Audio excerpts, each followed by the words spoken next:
I'm to interview a patient, and I'd like to give you some thumbnail sketch of what Gestalt therapy stands for. Gestalt therapy is working on an equation: awareness, equal present time, equal reality.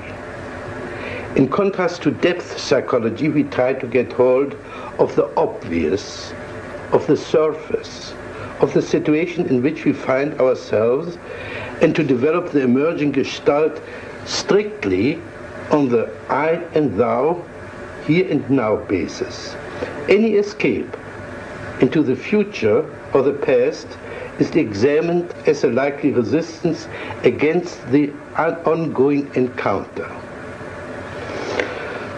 Modern man has alienated, given up so much of his potential that his ability to cope with his existence becomes badly impoverished. My aim is this: the patient should recover his lost potential. He should integrate the conflicting polarities, understand the difference between game playing, especially the playing of verbal games, on the one hand, and of genuine, authentic, confident behavior on the other. The civil war of inner conflicts weakens the efficiency and comfort of the patient, but every bit of integration will strengthen it. Now, in the safe emergency of the therapeutic situation, I repeat, in the safe emergency of the therapeutic situation, the patient begins to take risks and to transform his energies from manipulating the environment for support into developing greater and greater self-support, that is, reliance on his own resources. This process is called maturation. Once the patient has learned to stand on his own feet, emotionally, intellectually, and economically, his need for therapy will collapse. He will wake up from the nightmare of his existence. The basic technique is this: not to explain things to the patient, but to provide the patient with opportunities to understand and to discover himself. For this purpose, I manipulate and frustrate the patient in such a way that he's confronting himself. In this process, he identifies with his lost potential, for instance, through assimilating his projections by acting out the alien parts of himself. Principally, I consider any interpretation to be a therapeutic mistake, as this would imply that the therapist understands the patient better than the patient himself, takes away from the patient the chance of discovering himself by himself, and prevents him from finding out his own values and style. On the other hand, I disregard most of the content of what the patient says and concentrate most on the non-verbal level, as this is the only one which is less subject to self-deception than his verbal pseudo-self-expression. On the non-verbal level, the relevant Gestalt will always emerge and can be dealt with in the here and now.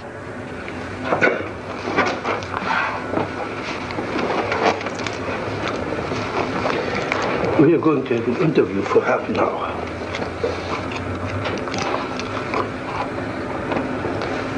Right away, I'm scared. You say you're scared, but you're smiling. I don't understand how one can be scared and smile at the same time. And I'm also suspicious of you. I think you understand very well. I think you know that when I get scared, I laugh or I kid to cover up. But do you have stage fright? I don't know. I'm mostly aware of you. I'm afraid that you're going to have such a direct attack that you're going to get me in the corner, and I'm afraid of it. I want you to be more on my side. You said I get you in your corner, and you put your hand on your chest. Mm-hmm. Is this your corner? Well, it's like, yeah, it's like I'm afraid, you know. Where would you like to go? Can you describe the corner you like to go to? Yeah. It's back in a corner where I'm completely protected. And there you would be safe for me. Well, I know I wouldn't really. Well, but it feels safer, yes. Imagine you were in this corner, and you're perfectly safe now. What would you do in that corner now? I'd just sit. Just sit? Yes. No. How long would you sit? I don't know, but this is so funny as you're saying this. This reminds me of when I was a little girl. Every time I was afraid, I'd feel better sitting in a corner. Okay, you're panicky. Are you a little girl? Well, no, but it's the same feeling. Are you a little girl? This feeling reminds me of it. Are you a little girl? No. No, at last. How old are you? 30. Then you're not a little girl. No. Okay. So you're a 30-year-old girl who's afraid of a guy like me.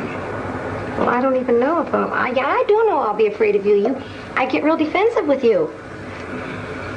Now, what can I do to you? You can't do anything, but I can sure feel dumb, and I can feel stupid for not having the right answers.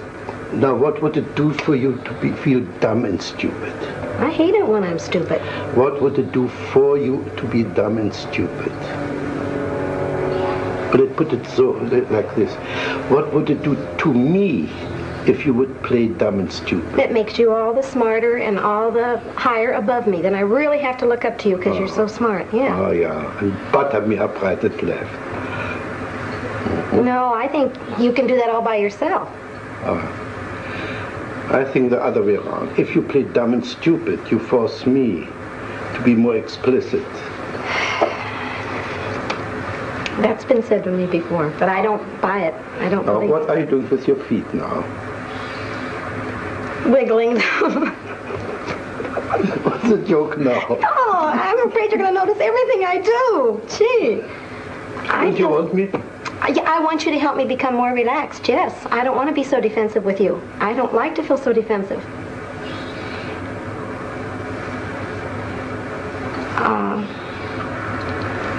You're acting like you're treating me as if I'm stronger than I am, and I want you to protect me more and be nicer to me. Are you aware of your smile? You don't believe a word what you say. I do too, but I know you're going to pick on me for it. Sure, you're bluff, you're phony. Do you believe, you're meaning that seriously? Yeah. If you say you're afraid and you laugh and you giggle and you squirm, that's phony. You put in a performance for me. Oh, I resent that very much. Can you express it? Yes, sir. I most certainly am not being phony. I will admit this. It's hard for me to show my embarrassment, and I hate to be embarrassed. But boy, I resent you calling me a phony. Just because I smile when I'm embarrassed or I'm put in a corner doesn't mean I'm being a phony. Wonderful, thank you. You didn't smile for the last minute. Well, I'm mad at you. That's right. You didn't have to cover up your anger with your smile. Now, in that moment, in that minute, you were not a phony. Well, at that minute I was mad, though. I wasn't embarrassed. In other words, when you're mad, you're not a phony. I still resent that. I'm not a phony when I'm nervous. Again. I want to get mad at you. You know what I'd like to do? I want you on my level, so I can pick on you just as much as you're picking on me. Okay, pick on me.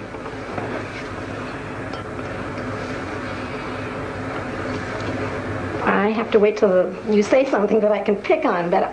What does this mean? Can you develop this movement? I can't find words. I want to... Develop this, as if you were dancing.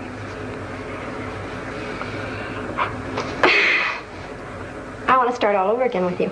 Okay, let's start all over. I know a corner I'd like to put you on. I'd like to ask you a question, and because I have a feeling you don't like me right off the bat, and I want to know if you do. Can you now play Fritz Perls not liking Gloria? What would he say? He'd say that she's a phony, for one. Say you are a phony. You're a phony, and you're a flip little girl, and you're a show-off. And what would Gloria answer to that? I know what I'd answer. I'd say I think you are too. Now say, tell this to me. Tell me what a phony I am. Well, I'm... See, Fritz, you're phony. Well, phony's not quite the right word, but it's more like a show-off. A show-off. Like you know all the answers. Yeah. And I want you to be more human, and that doesn't seem very human to me. To know all the answers is not very human. Yeah, to right away find out how I'm kicking my feet, and why am I doing like this? Why are you doing like that? Oh dear, I've got eyes, I can see you're kicking your feet. I don't need a scientific computer to see that you're kicking your feet. What's big about that? You don't need to be wise to see that you're kicking your feet. I know, but it seems like you're trying to find some reason for it. I don't. It's your imagination. Okay, I know what I'd like from you. Can I tell you what I'd like from you? Yeah. I'd like you to be aware that I'm kicking my feet, and to be aware that I'm giggling when I'm really nervous, and accept it instead of putting me on the defense of having to explain it. I don't want to have to explain why I'm doing these things. Did I ask you to explain it? You said, why am I? Or what am I doing? No. Well, what am I doing, you said. That's right, kicking your feet. I didn't ask you to explain it. It's your imagination. That's not this Fritz, it's the Fritz of your imagination. It's a big difference.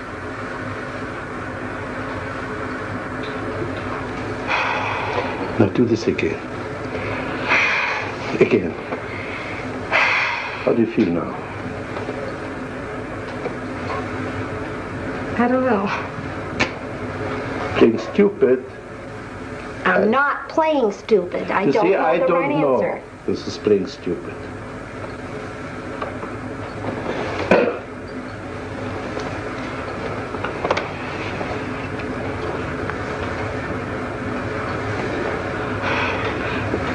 You did something with your hair there. Is by any chance something in my hair what you object to? No. No. Okay. No, but your hair and your features go along with the feeling I had about you earlier. I had a feeling I could be afraid of you. And you're the type of person that seems like you demand so much respect, and so you're... Please play Fritz. I demand so much respect. Play this Fritz you just saw. Well, you know how smart I am. I know more about psychology than you do, Gloria. So anything I say, of course, is right. Can you say the same as Gloria? Something similar as Gloria? With the same act as Gloria. I demand respect because... I don't know. You don't No, I don't. I identify it with my father, but not me. I don't feel I demand respect. You don't demand respect? No. Sure not. As a matter of fact, I'd like more. I'd like you to respect me more. Now you see, so you demand respect. All right, yes. Yes, as a matter of fact, if I could demand respect from you, I would. But do it. Who's preventing you except yourself? Because I feel if I get myself out on the corner, you're going to let me just drown. You're not going to help me one bit, and I know that I can't quite come up to standards with you. What should I do when you're in the corner? Encourage me to come out. Ah, you don't have enough courage to come out by yourself. You need somebody pull little mamsel in distress out of a corner. Yes. So anytime you want somebody to pay attention to you, call into a corner and wait till the rescuer comes. Yes, that's exactly what I'd like. And this is what I call phony. Pardon me? This is what I call phony. Why is it phony? I'm admitting to you what I am. How is that a phony? That is a phony because it's a trick, it's a gimmick to crawl into a corner and wait there till somebody comes to your rescue. I'm admitting it. I know what I'm doing. I'm not being phony. I'm not pretending I'm so brave. I resent that. I feel like you're saying unless I come out openly and stand on my own, I'm not a phony. Baloney. I'm just as real sitting in that corner as I am out here all by myself. But you're not sitting in that corner. Well, not now.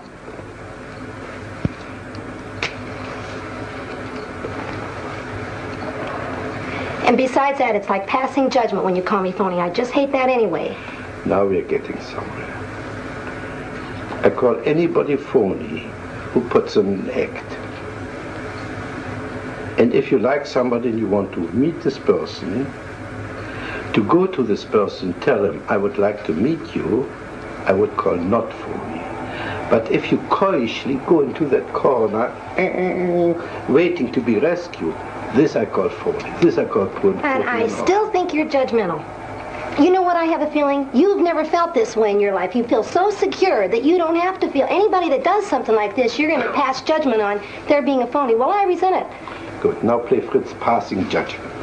You are. You're sitting up there in your Play big old Fritz. chair. I am Fritz. I pass judgment. Pass judgment on me now. I don't feel close to you at all, Dr. Perls. I feel that's phony. I feel like you're playing one big game. Right. Sure, we're playing games, but in spite of the games, I think I've touched you now and then. I think I hurt you when I called you a phony. Well, of course you did. And I think I hit a bullseye. That's why you feel hurt. I don't know. All I know is when I feel the way I feel with you right now, it's like you don't have feeling. Fine. Now, exaggerate this. What you just did. That's it. Now, talk to me like this. I can't. I want to laugh. I'd like you to be younger than me so I could really scold you. How old must I be? My age, 30. Good, I'm 30 now. Imagine I'm 30. And now you're scolding. Okay, don't be so cocksure yourself. Don't think you're so doggone smart. Don't act so proud because you've never been in the corner. I think you can be just as big a phony, parading around like you're so damn smart and you know all the answers as much as me sitting in my corner. Oh, and I like the feeling of you being younger. Yeah. I'd like to embarrass you. Yeah. Embarrass me. Well, Tell me what you wouldn't get embarrassed. You seem unaffected. Tell me, embarrass me. Tell me how old, how ugly I am. You don't look old and ugly, you look distinguished. And that's all the more on your side. If you look so distinguished, then see. That's more on your side, too. Well, Gloria, can we say one thing? We had quite a good fight. No, I know. No. I don't think you're fighting with me. But I felt you came out quite a bit. Well, I'm mad at you. Wonderful. But you seem so detached. You don't even seem to care that I'm mad at you. I feel like you're not recognizing me at all, Dr. Perls. Not a bit. This is quite true. Our contact is much too superficial to be involved in caring. I care for you as far as, let's see, you're right now my client. I care for you as far as I like to, like an artist, bring something out which is hidden in you. This is as far as I care.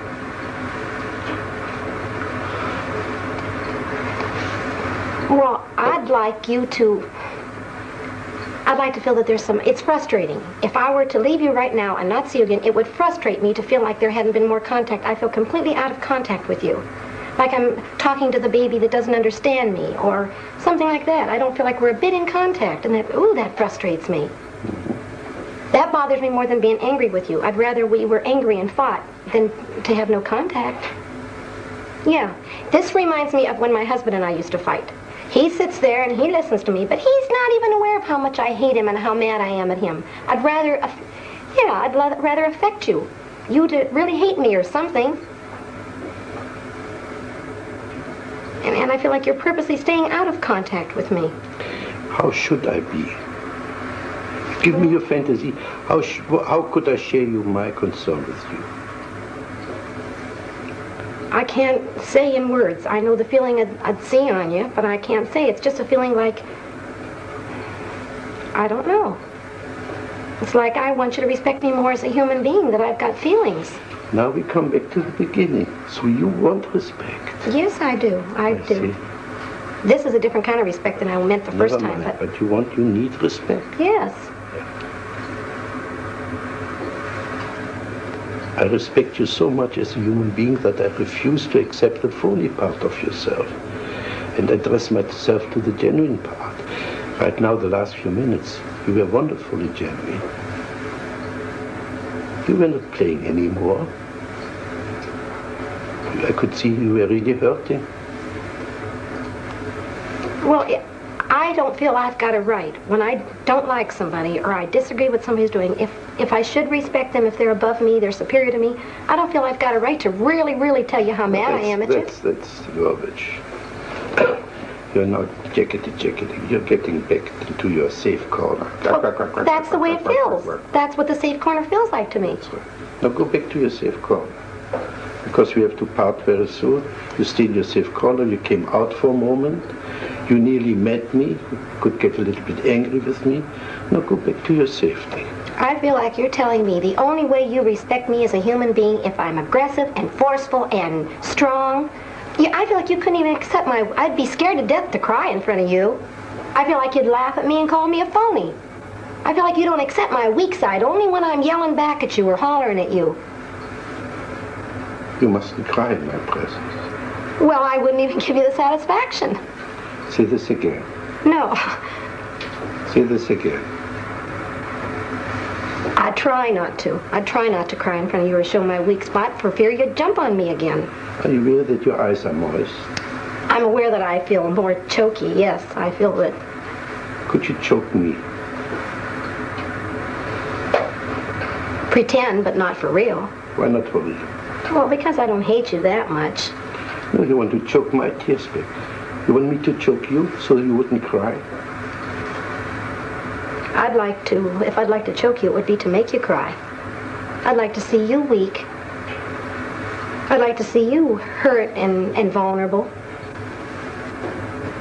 What would this do for you? Make me feel like I'd have more of a right to be hurt and you wouldn't jump on me so quick. Would you jump on me if I would cry? No. But I would jump on you if you would cry. You're sure of this? No, I'm not sure of it. Uh-huh. What would you like me to do if you were to cry? You're smiling something off. Well, because I got two feelings. I was going to say I'd want you to love me and hug me, but then I thought, no, I don't want to. What's your objection? I'd be scared to be too close to you. Now we're getting somewhere. First you want to be close to me. Now you're afraid to be too close to me. Here's what I'm saying, but... That's right. Now we got the two poles of your existence. But they're two different feelings. Close, I mean emotionally, but not physically. But we've got the two poles of your existence now. Either far away in a corner, or be so close that you get melt into one with the other person. And apparently you travel between the two extremes.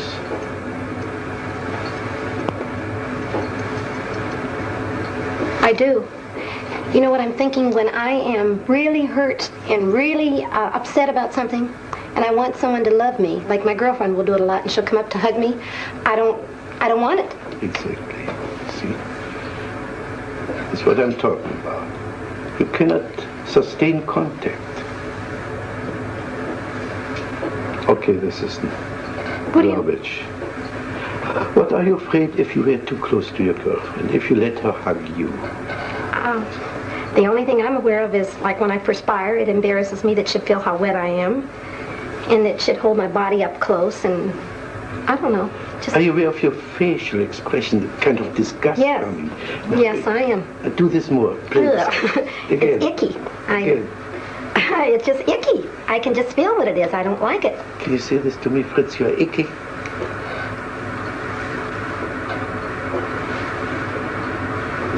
No. No? What's your difficulty? Because I feel like if you really believe me, that would hurt your feelings. Oh, you mustn't hurt my feelings. Well... I thought I was so indifferent, as you said before, that nothing could touch me. No. Now you suddenly discovered a way to touch me, isn't it? Well, you know what I believe? I believe you're the type of person sort of like me, that you act like it wouldn't hurt your feelings, but it really would. You act strong, but you're soft and vulnerable inside there, too. I think your feelings could be hurt, sure. But I don't think you'd show it very easy. What would I do?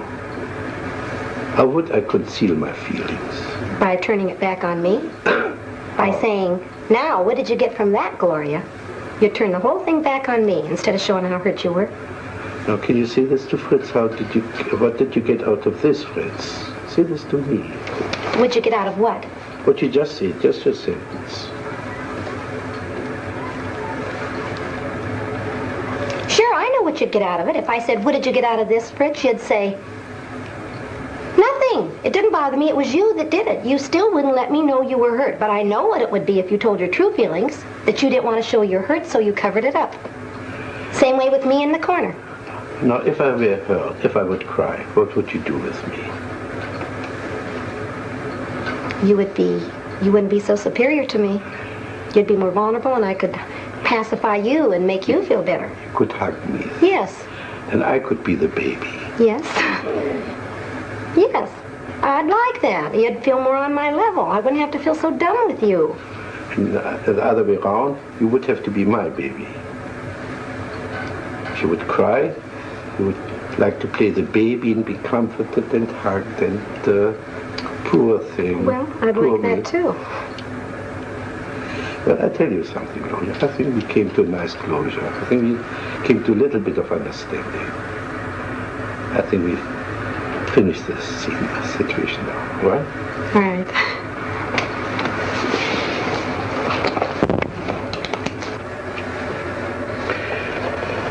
The demonstration was, in my opinion, quite successful and consistent with my theoretical outlook. The avoidance of the genuine encounter manifested itself in three ways. The patient was first taking control by putting on a smiling, sophisticated, phony mask of oscillating between a pretense of being frightened and yet at the same time having me figured out, thus being or believing to be fully in control of the situation. Secondly, she was withdrawing by fantasizing of hiding in a corner. Thirdly, she was blocking the real encounter of melting through crying, which then would have been the real emotional meaning of this meeting. The patient was capable of identifying herself with several fantasies she had projected onto me. This was especially evident with regard to her initial denial for a need to be respected. The need for environmental support started to come out besides her need to get respected. It was verbalized in her wish to be cared for, rescued from the corner, and so on. I broke off the session when the first tears began to appear. She began to play the role of the lonely child and apparently wanted to be hugged and comforted. But here too the assimilation of her projection began to work, and she began to experience holding me like a baby. Apart from assisting her and assimilating her in some projections, the main therapeutic factor was to show her the inconsistency of her verbal and non-verbal behavior. For instance, saying that she was frightened and smiling at the same time. A frightened person does not smile. Where I feared was in the direction of her embarrassment. This embarrassment was protected by her brazenness and anger. To get to her existential embarrassment, we would have to work through and eliminate the phoniness, that is the ease with which we can superficially assume any role that is required for a specific situation. This pseudo-adaptation is her way of coping with life. This is about what I got out of this session.